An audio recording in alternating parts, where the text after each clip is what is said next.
Bonjour et bienvenue dans cette vidéo.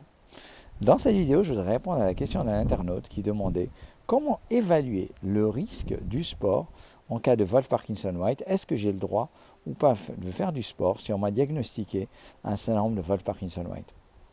Avant d'aller plus loin, merci de mettre un grand max de pouces vers cette vidéo pour indiquer à l'algorithme de YouTube qu'on est là. Merci beaucoup. Alors, quel est le risque du syndrome de Wolff-Parkinson-White et du sport?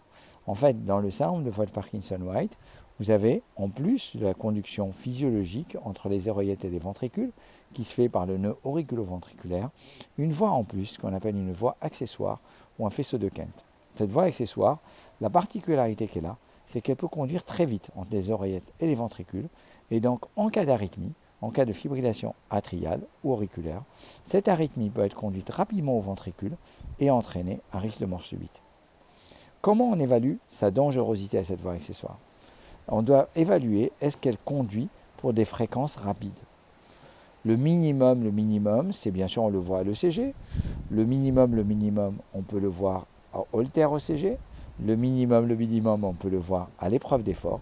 Mais souvent, on est amené à faire une exploration électrophysiologique, c'est-à-dire en utilisant des cathéters qu'on monte par la veine fémorale et on va accélérer le cœur et on va vérifier jusqu'à quelle fréquence cette voie anormale va conduire.